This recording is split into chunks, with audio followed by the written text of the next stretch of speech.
Spur pala, spur. Just that coffee is happy. Pang-ilan akong asawa. Ngayon, alam nyo na ang rason. Hello! What's up? Mga Higala!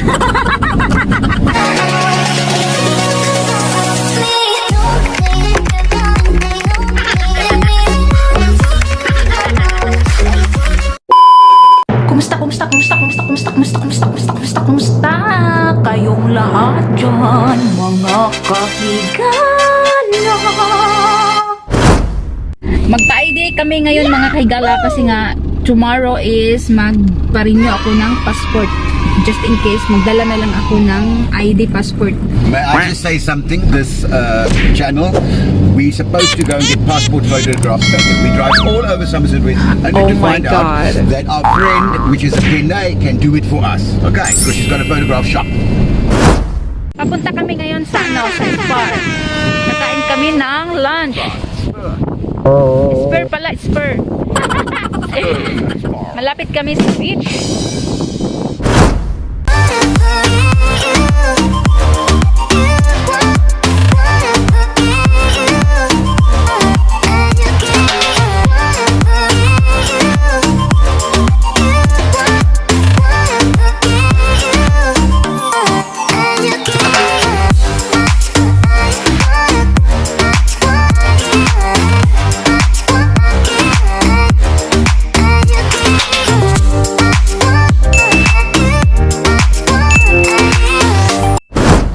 Nandito na kami sa bahay mga kahigala. Sobrang nabusog talaga kami sa kinain namin kasi si Banana nag-order ng marami.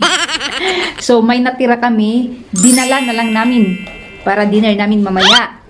Yan. The next day. Maayong buntag kaniyong tanan mga kahigala.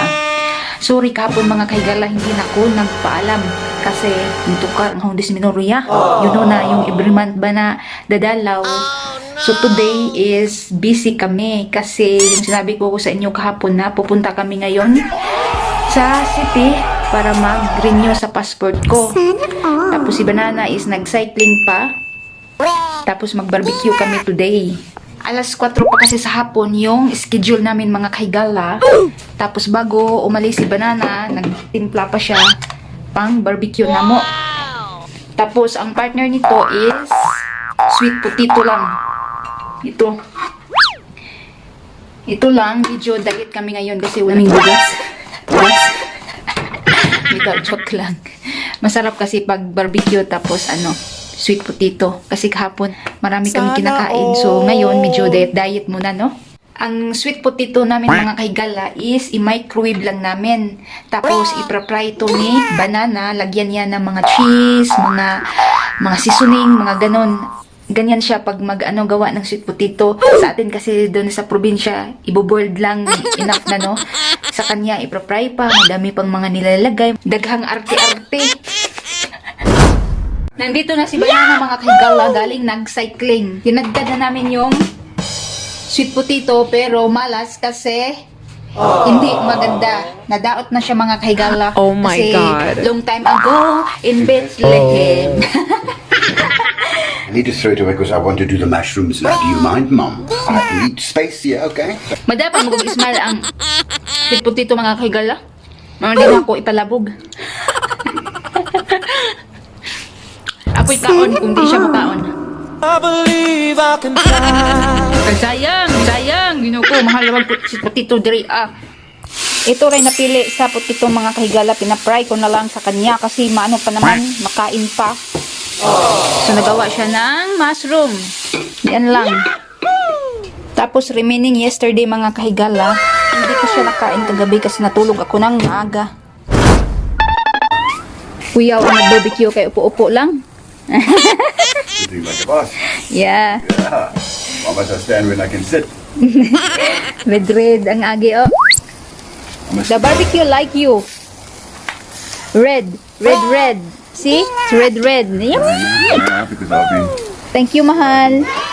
Tapos na, nag-barbecue si Banana. Kainan na. Mga kahigala. 2 hours later. On the way na kami mga kahigala. Medyo napaaga kami kasi nga Baka traffic ba? Buti yung maaga kaysa late.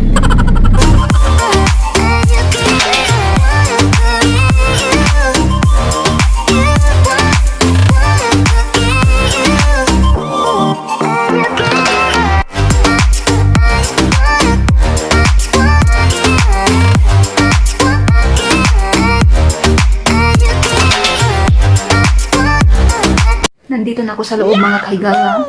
Dadala ko na ang mga requirements. Si Banana nasa labas kasi not allowed. Isa lang ang pwede papasok dito. Nandito na kami sa bahay mga kahigala. Kakarating pa lang namin. Di na ako nakakuha ng video doon mga kahigala kasi alam niyo na bawal nga makapasok si Banana doon. God.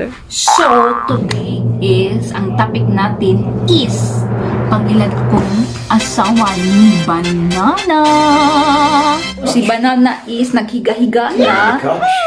He's going to watch a little bit of TV. He's just had coffee. He's happy.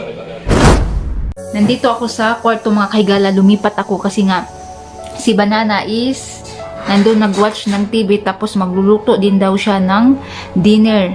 So, alam niyo na yung sala at kusina namin is magkalapit lang kasi maliit lang yung bahay namin.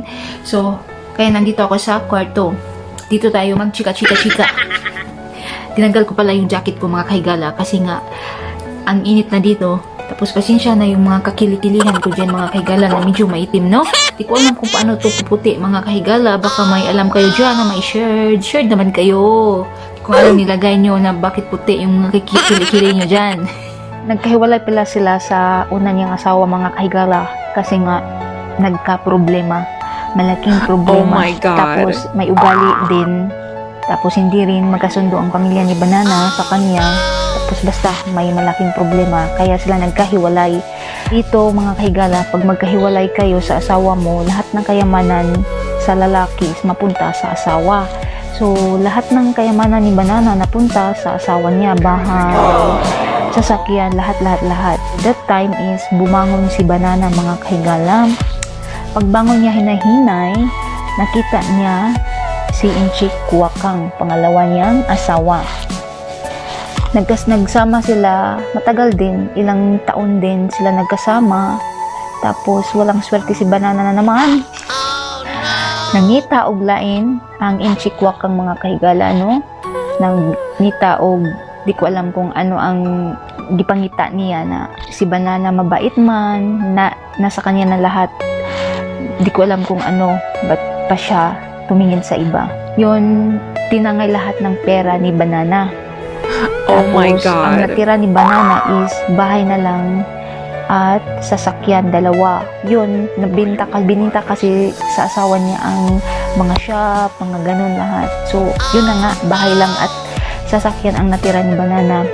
So, para makabangon si Banana, para may magamit siya ba, makutkot, bininta niya yung bahay at sasakyan. Pag dot-dot namin mga kahigala, alam ko na talaga na wala talaga siyang pera. Kasi open kami sa isa't isa. Ako open sa kanya, siya open din. Hindi ako naghabol kung mayaman ka o hindi. Ang sa akin lang kasi, mabait si Banana mga kahigala. Tapos nasa kanya na talaga lahat. Para sa akin kasi nga, pinanggap ko mga kahigala. Nakita nyo naman kung gaano ako kamahal ni Banana, gaano niya ako. Alam niyo na, di ba nakita niyo sa mga video? So yun, para sa akin kasi, hindi importante ang pera. Kasi ang pera makita lang, di ba? Sinabi ko sa inyo, ang pera makita lang. Pero yung pagmamahal sa tao, lisod pangitaon mga kahigala. Ngayong panahon na to, ang hirap manghanap ng lalaki na matino. Pag meet namin mga kahigala, ito na, ganito na ang buhay na walang bahay. Tapos, wala na kasi bininta niya talaga niya lahat para siya may maanong talaga siya magamit.